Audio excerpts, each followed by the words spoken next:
Halo Tribuners, kita kembali lagi di Teman Ngobrol, Ruang Dialog untuk Bertumbuh. Kali ini kami bakalan membawakan tema co-parenting setelah perpisahan. Bisa atau enggak ya? Karena kan Miss seringnya nih pada saat ini, syukurnya ya di 10 tahun kebelakangan ini atau beberapa tahun kebelakangan ini, kalau orang tua berpisah, tetap melakukan obrolan dengan sang mantan untuk tanggung jawab terhadap tumbuh kembang anaknya. Nah, sebenarnya pandangan Miss Vera gimana nih? Tips-tipsnya bisa nggak? Atau barangkali nih, karena sering Miss kayak gini, orang-orang yang udah berpisah ini justru nggak bisa. Justru mereka yang nggak bisa gitu. Padahal anaknya nggak benci nih sama orang tuanya. Dan kadang kasihan anak yang terjebak di antara drama orang tua. Kan gitu kira-kiranya gitu. Padahal anaknya biasa-biasa aja loh gitu ya. Itu urusan kalian. Tapi akhirnya anaknya terjebak. Bilang sama papamu ya. Bilang sama mamamu ya. Jadinya seperti itu. Nah, untuk membahas lebih lanjut Tribuners mengenai co-parenting ini setelah berpisah, seperti biasa, Joy udah ditemani dengan Miss Ferawati Chandra BBA, Sarjana Ekonomi, Certified Hypnotherapist, Certified Trainer. Beliau merupakan edukator, founder of Boston Academy Indonesia, dan seorang Certified Hypnotherapist from AWGI. Halo Miss. Hai Joyce, hai Tribuners. Hari ini juga topiknya bakal wow dadar. wow dadar ya. Kenapa? Karena aku pernah bahas ini di TikTok. Iya. Jadi di kolom komen tuh ada yang komen, nggak bisa Miss, aku mendengar namanya aja udah gitu Spanning kan. dia. Spanning, gimana suruh lah kira-kira seperti gitu. Ini kita bahas-bahas bareng ya Joy. Joy boleh aja setuju, juga Joy boleh nggak setuju. Karena yang namanya di ruang ngobrol ini kita ngobrol. Pandangan saya kan bukan belum tentu 100% itu wajib dan sesuai dengan keadaan teman-teman Tribuners ya kan gitu. Ya kita coba cari insight yang lain, geser point of view yang lain Joy. Kira-kira gitu. Oke Miss, mungkin langsung aja tanya ya. Miss, Oke. Setelah berpisah, apa nih tantangan terbesar bagi orang tua untuk tetap bekerja sama, membesarkan anak tanpa membawa konflik masa lalu dalam pengasuhan? Oke. Yang paling besar sebenarnya ego, oke?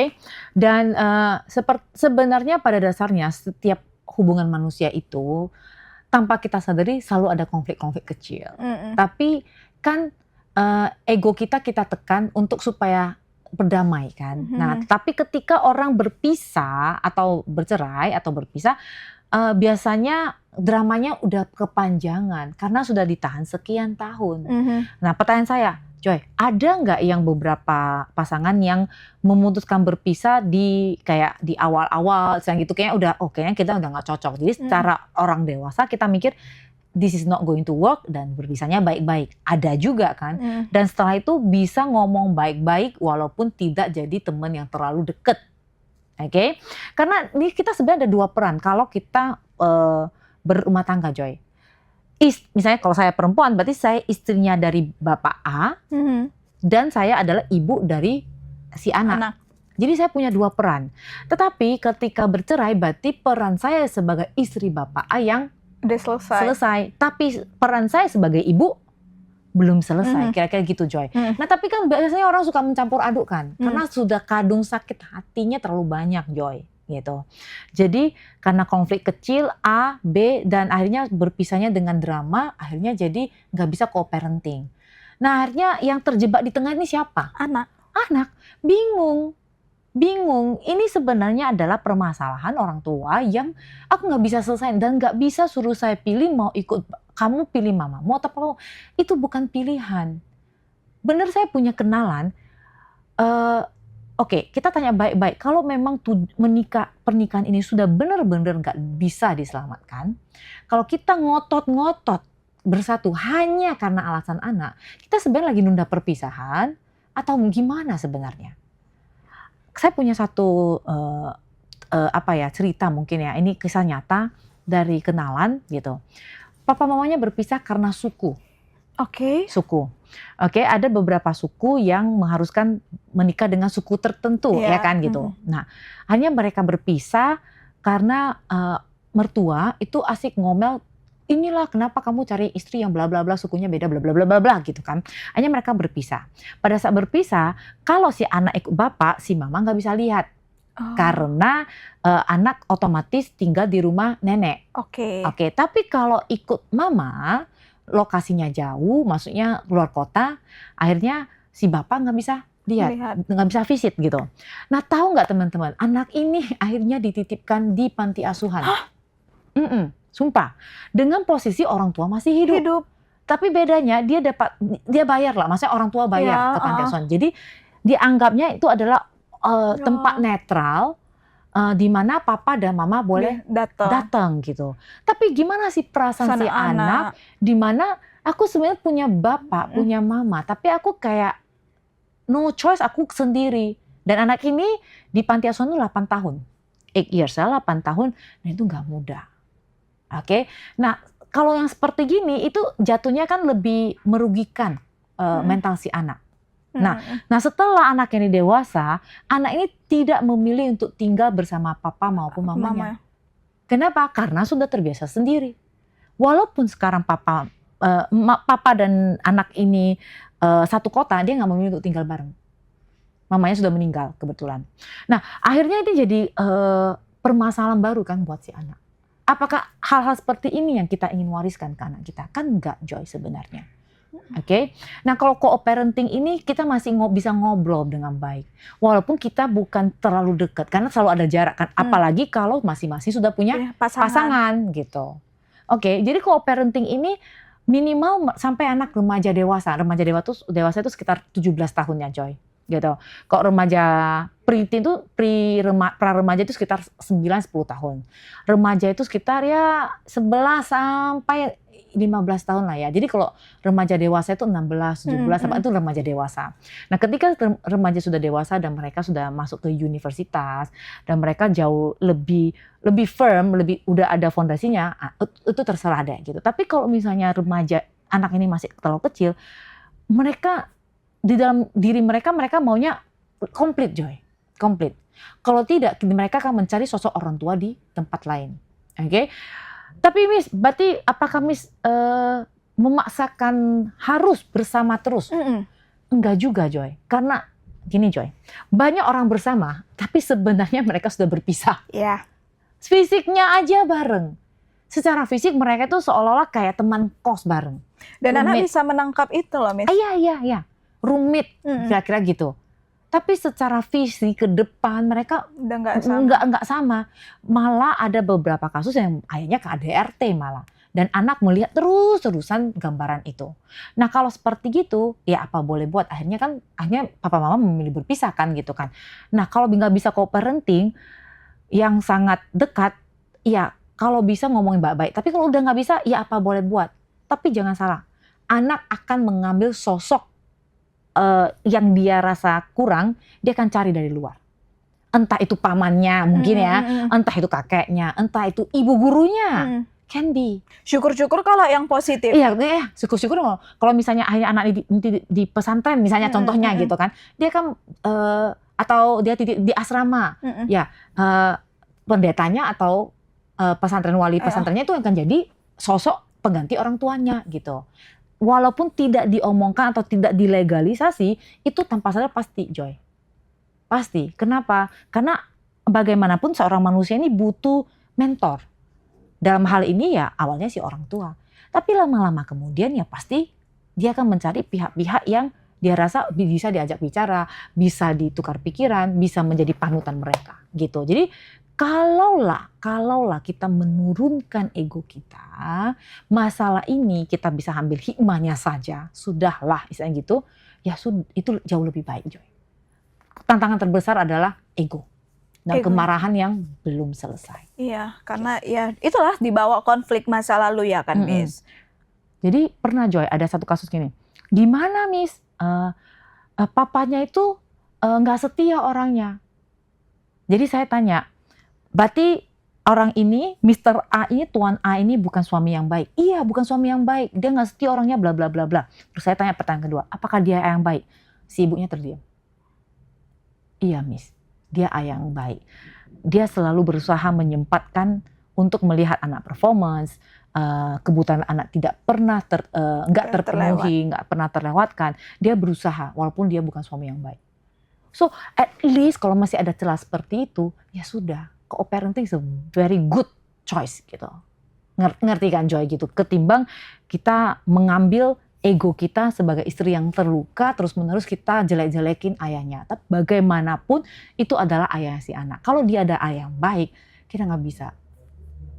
Ngerti kan Joy? At least kan gitu kalau dia yang baik. Berarti bisa jadi memang tidak suami yang baik, tapi ayah yang baik. Banyak loh udah artis-artis yang seperti itu kan Miss, selebritis ya kita bisa lihat seperti pasangan Gading Giselle yang melakukan co-parenting. Nah kalau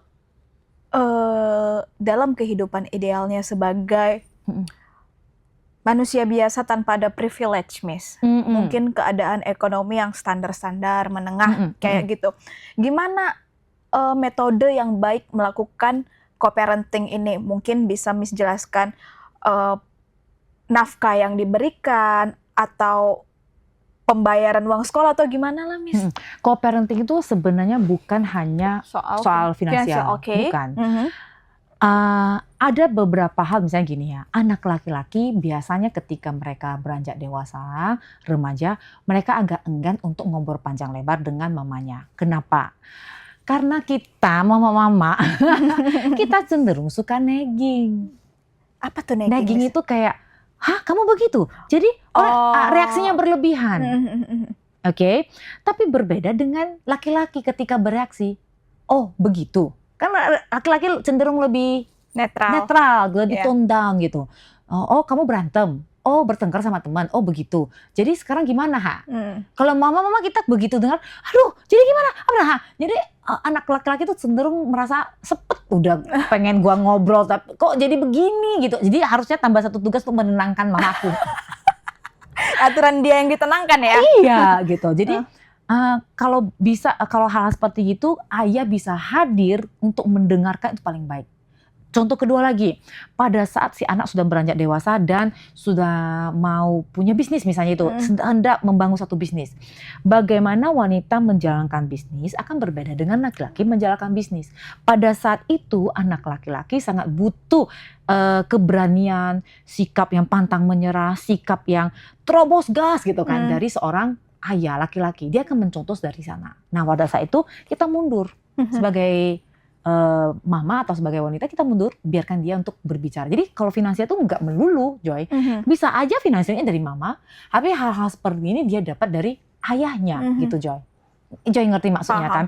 Jadi kalau pembagiannya, kalau dari segi keuangan misalnya gitu kan, didiskusikan. Makanya saya bilang, usahakan gini, kalau setelah ketok palu selesai, saya ngerti, sebagai manusia normal, sewajarnya, seyogianya, wajar-wajar aja kalau kita sedih, kita marah, kita kecewa dengan jalan hidup yang seperti gini, bla bla. Karena kita, nggak ada orang menikah ujungnya mau berpisah.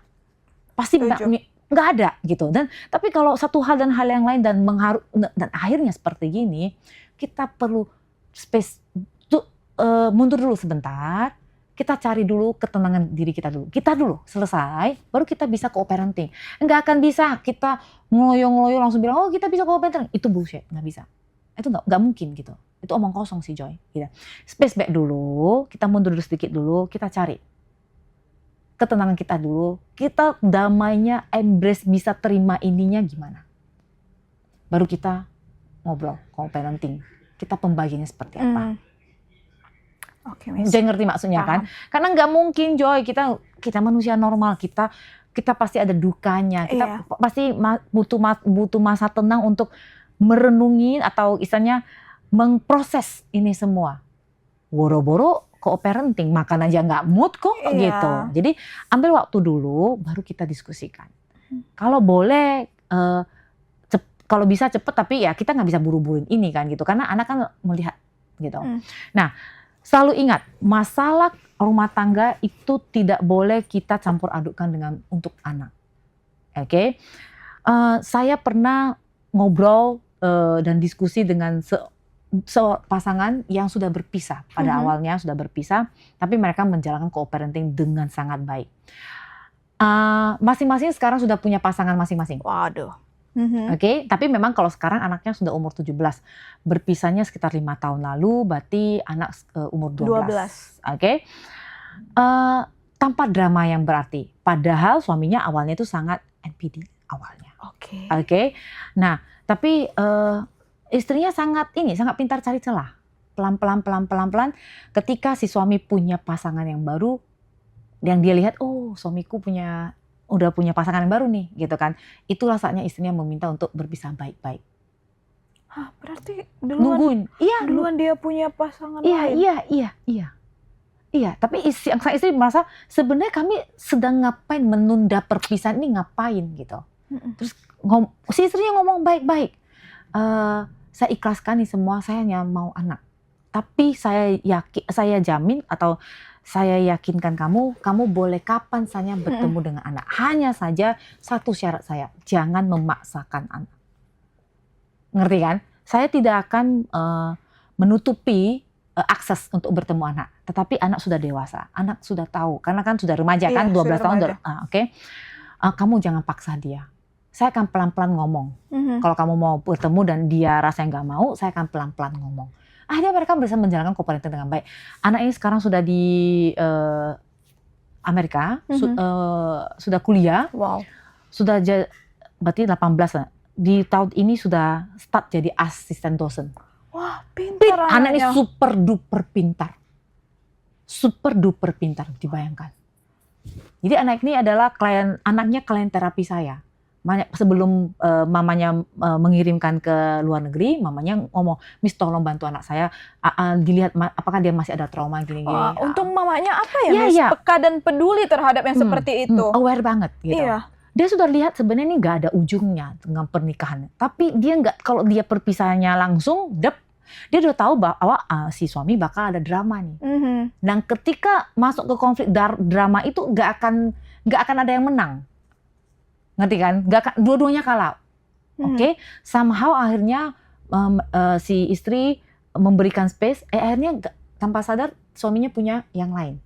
Dan di saat itu istrinya ambil kesempatan. Kira-kira seperti gitu, Joy.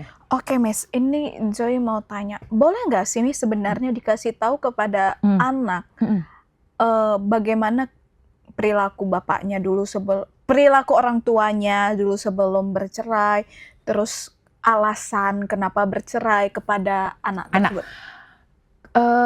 Satu sih guideline-nya. Bukan karena umur ya, Joy, tapi apakah anak ini sudah siap? Oh, sudah cukup dewasa memahami hal tersebut. Iya, oke. Karena saya yakin sekalipun kita sudah omongin baik-baik, kita sudah berusaha poles dengan positif sekalipun, oke, anak nggak bisa terima 100% kejelekan orang tuanya masing-masing. Apalagi yang menjelekkan adalah misalnya mamanya atau papanya. Oke, ruang orang lain atau temennya menjelekkan nama bapaknya aja dia marah kok, dia nggak nyaman kok. Ya kita kalau ada bercandaan nama orang tua kan, kita aja kurang nyaman, apalagi menjelekkan sifat orang tua dan dari pasangannya yang sama-sama, entah dari mama atau dari papa. Dia sakitnya double. Walaupun itu kenyataannya dia sakitnya double.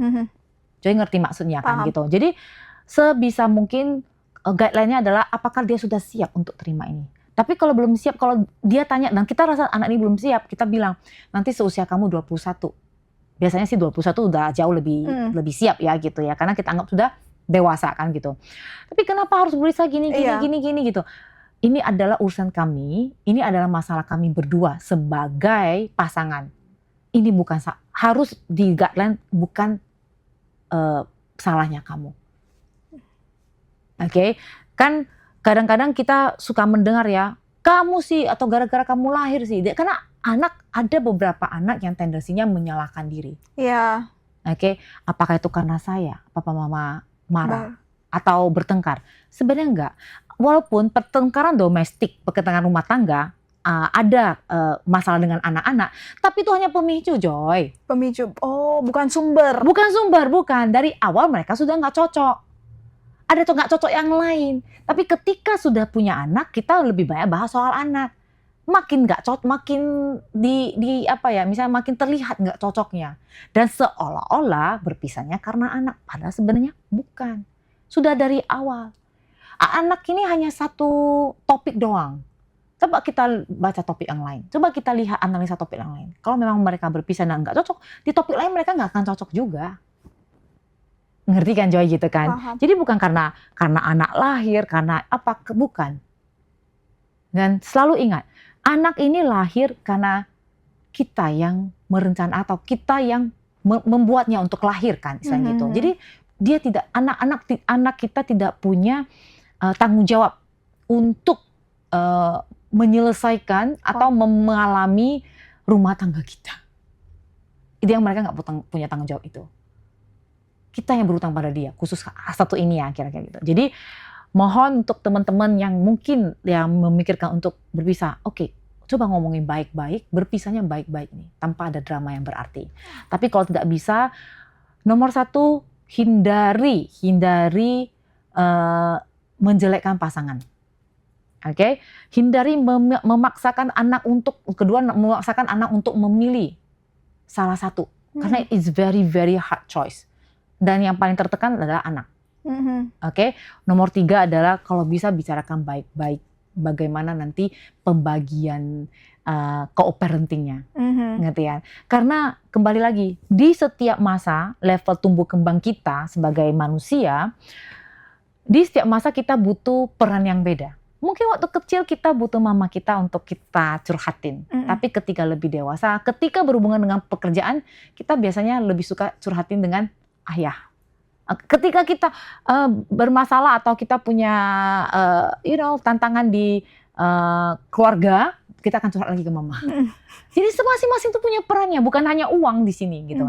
Peran masukan itu dari bidang yang berbeda butuh mentor yang beda, kira-kira seperti gitu Joy. Alangkah enaknya kalau kita masih bisa akses, si anak ini punya akses ke mama ataupun ke papa. Gitu. Oke Miss, ini pertanyaan terakhir. Semisalnya Miss, jumlah anaknya tersebut ada 2, lebih dari 1. Nah, memang ya kita kalau kita bilang nggak menginginkan anak ini kamu pilih papa atau mama, tapi putusan peradilan kan bisa berbeda ya, memihak pada satu orang gitu. Nah, gimana Miss jika 2 anak ini ternyata hasil putusannya itu satu di ayahnya, satu di ibunya gitu. Jadi akhirnya kita memisahkan saudara jadinya. Iya. Betul kan gitu. Nah, perlu dilihat dulu, satu, hubungan saudara mereka dekat nggak? Oke, antara kakak beradik ini ya? Oke. 2, usahakan punya play date time. Misalnya setiap minggunya atau sebulan sekali mereka nginap bareng. Oke, ngerti kan? Jadi punya waktu kebersama sebagai saudara, istilah gitu. Karena mereka sebagai saudara juga, mereka akhirnya terjebak berpisah. Iya. Kayak jadi setengah-setengah gitu. Dan sesekali juga cross. Misalnya kalau contohnya satu laki-laki, anak laki-laki diambil mamanya. Contoh aja ya. Anak perempuan diambil oleh papanya misalnya gitu. Nah, sesekali kan anak laki-lakinya ini nginap di rumah mamanya, papanya. Ya kan gitu kan. Dan sebaliknya. Sesekali juga mereka cross. Yang perempuan ikut mama, yang laki-laki ikut papa. Sesekali itu wajib ada pengaturan itunya. Oke. Jadi ngerti kan? Toh kita yang sudah dewasa ini, apakah kita tiap hari ketemu dengan orang tua? Enggak juga. Apakah banyak loh orang tua yang setiap hari pulang rumah tapi dia tidak hadir dalam pengasuhan orang tua? Iya. Tidak hadir dalam pengasuhan si anak. Banyak juga. So what's the difference sebenarnya gitu kan? Ketimbang drama atau konflik drama yang terus menerus dan anak melihat itu dan itu menjadi rumah yang gak sehat, lebih baik seperti ini. Ya sudah, ambil satu waktu misalnya seminggu sekali. Mungkin minggu ini si anak ini akan tinggal sama papanya nih. Kita cross boleh nggak? Boleh. Atau bareng-bareng 2 anak ini minggu ini sama mamanya. Boleh. Itu tinggalnya diskusi gitu. Tapi selalu ingat, ini sangat butuh ego yang ego yang ditekan rendah dan kebijaksanaan yang tinggi. Itu butuh itu. Berarti co-parenting ini bisa dilakukan ya, Miss? Bisa. Zaman sekarang kan kita sudah lihat banyak gitu kan. Bisa. Hanya saja perlu kita tekan ego. Ini nggak gampang, saya tahu. Iya. Saya tahu ini nggak gampang. Tapi ini memungkinkan untuk dilakukan gitu. Sehingga anak-anak yang ketika orang tuanya bercerai, dia tidak kehilangan sosok ayah atau ibu mereka. Ya walaupun mungkin ada kekosongan ya Miss, ketika kita berusaha hadir secara fisik itu ada kita kekosongan berusaha. pastinya. Kita akan berusaha lebih baik daripada konflik yang seperti normalnya yang dianggap normal yang harus ribut. Iya, daripada dia menengok-nengok itu.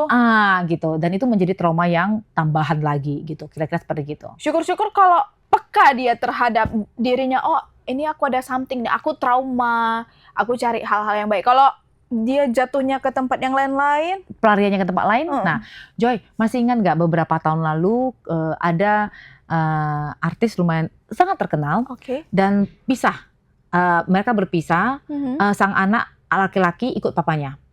Terus si ibu menikah lagi.